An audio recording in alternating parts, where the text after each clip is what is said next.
It's been more than 980 years since the Great Kourend exiled their tyrannic ruler called Zerich.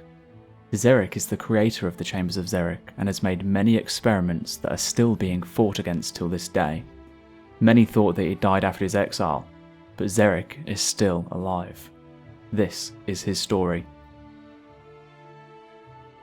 The Dark Altar is among the strongest altars in Gielinor. It's an ancient altar with powers that bridge the gap between life and death.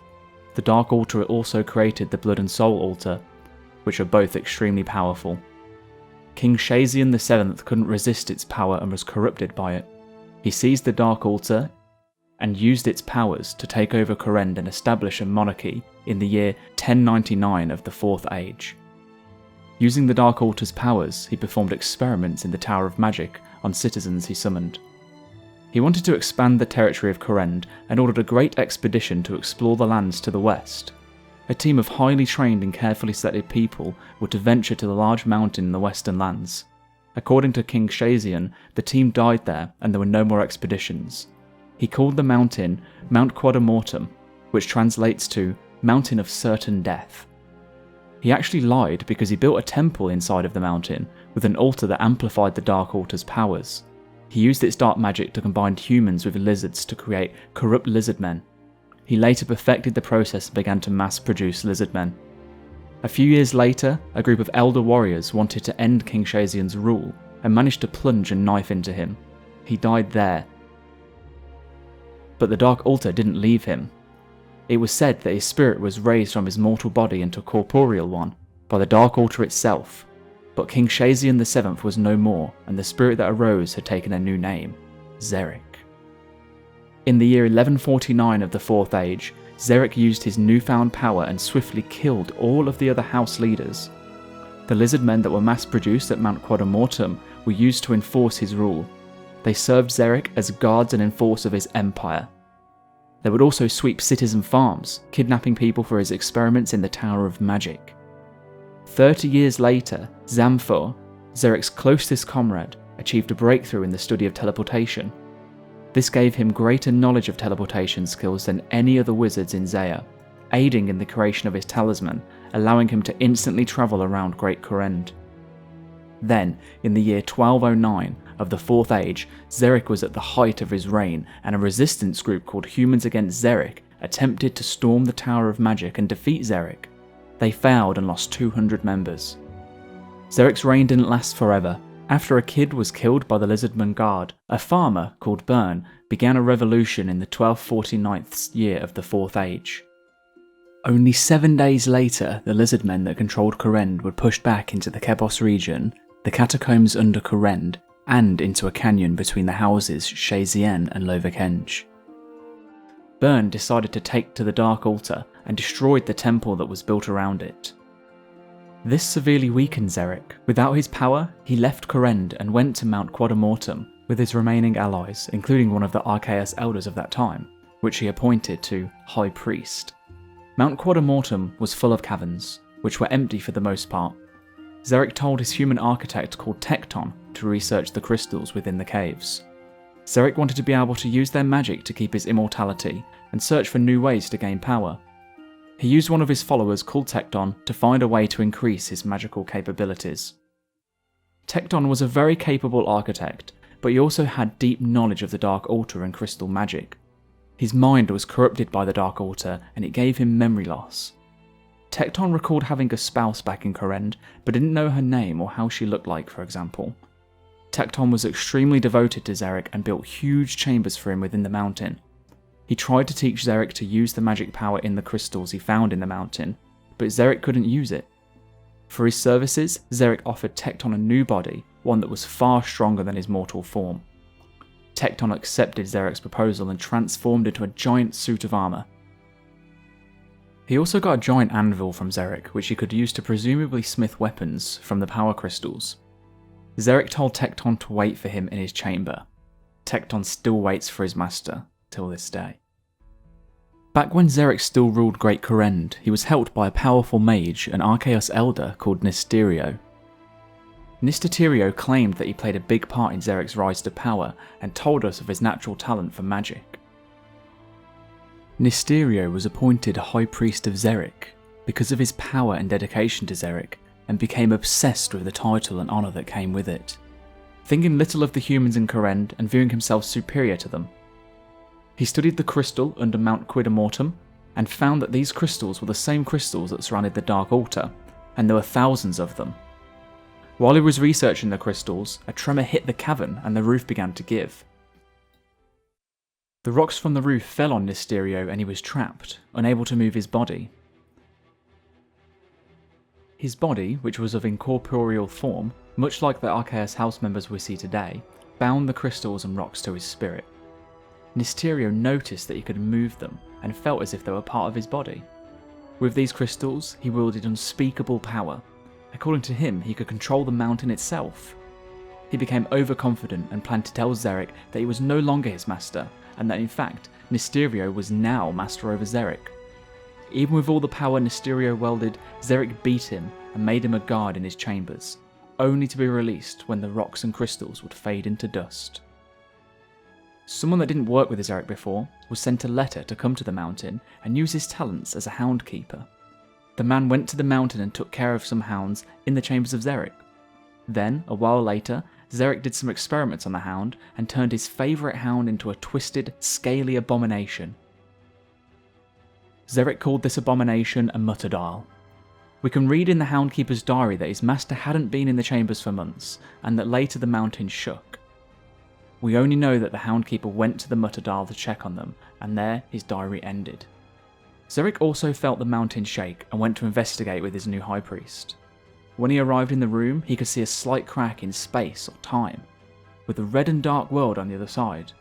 He decided that this crack should be opened.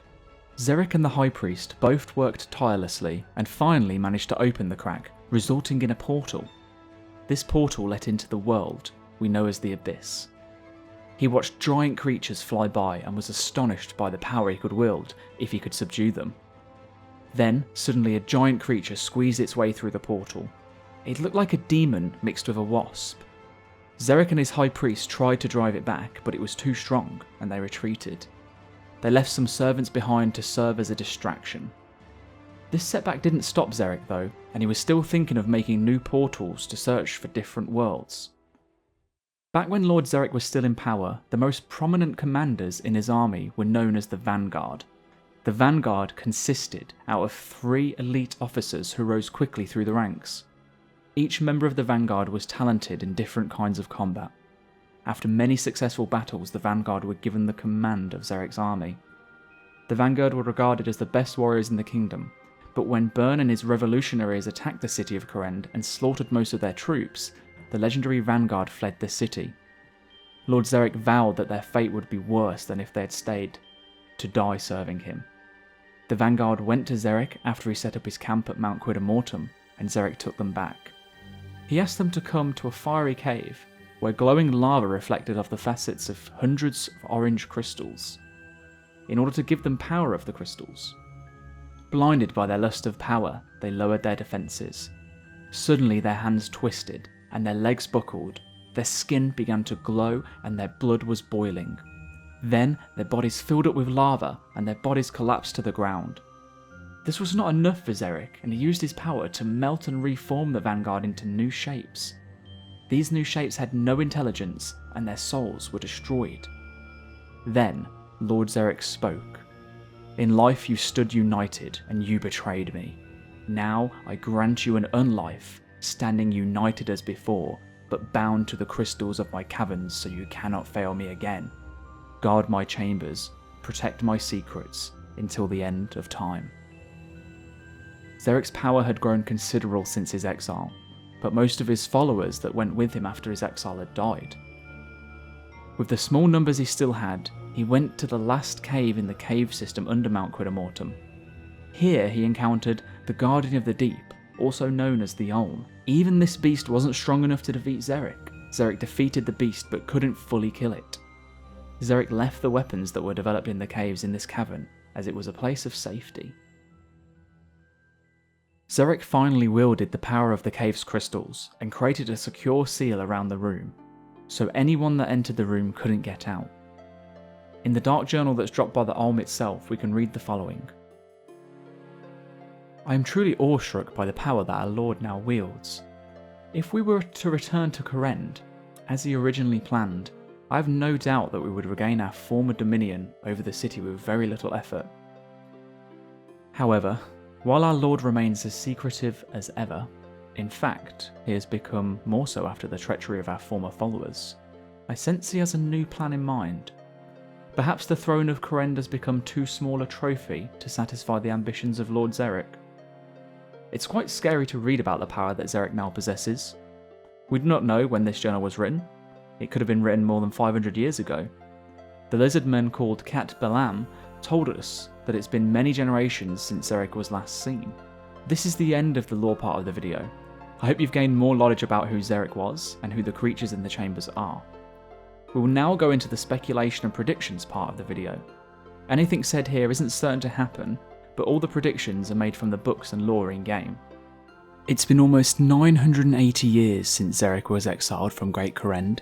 Since then, he's been searching for more power. He found that power in Mount Quidamortum, which was filled with crystals that had similar magic as the crystals found around the Dark Altar. Zerich's power was really shown when he killed the Great Olm, and created a barrier around the room.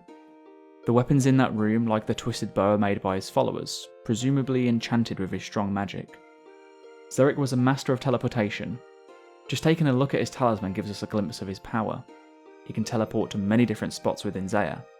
Some key locations like Zerich's Lookout, which is right next to the king's tent. The city of Kourend, where the council that rule the Kourend are located. To the middle of House Hosidius, which is walking distance from the house leader. He can also teleport to the middle of House Lovakenge, which is also close to the house leader. So using the talisman, Zerich could kill most of the house leaders. Surprisingly, he can't get to House Arceuus. Well, maybe the magic there is just too strong. Surprisingly, the Lizardman settlement in the north of Mount Quidamortum contains many pillars dedicated to the Great Olm. It's weird that the beast that was defeated by Zerich got so many statues made in his image. Maybe it's their way of saying that Zerich can defeat even the strongest of creatures, but we really aren't that sure. We can also see some Lizardman priests chanting words in an unknown language. We don't know how long they've been doing this, but this could foreshadow the growing power of Zerich and his return. We already know that Zerich has returned to the world of Gielinor. He possessed the man called Veos and made an adventurer activate a mysterious orb near the Dark Altar. Later, we hear of a device near the Dark Altar that was draining its dark energy. Enough energy was drained to kill a person in the Arceuus house. Presumably, Zerich drained this energy and has now got loads of dark energy from the Dark Altar. Some people think that he was also the person behind the damage to the Doors of Din that keep the evil Wintertodt from ravaging Great Kourend. Letting Wintertodt loose would give Zerich a great advantage. With Wintertodt ravaging Great Kourend, Zerich could easily assassinate the House Lords in the Chaos and take control of Kourend once again. With all his power, he could teleport Wintertodt to another dimension. Zerich, being a master of teleportation magic, could easily have made some really powerful spells in the last 950 years. And this brings us to prediction time. Zerich will be the strongest person or monster that we have encountered in old school RuneScape. Having absorbed large amounts of magical power from the crystals, his magic power would be unimaginable, maybe even making him godlike. Zerich has been searching for the source of dark magic and has finally found it and tapped into it. He's been wreaking havoc on the kingdom of Valamor and will come to Great Kourend soon. This was the lore and history of Zerich and his chambers. If you liked this episode and want to see more, subscribe and click the notification bell so you won't miss any new videos. Thanks for watching and have a great day.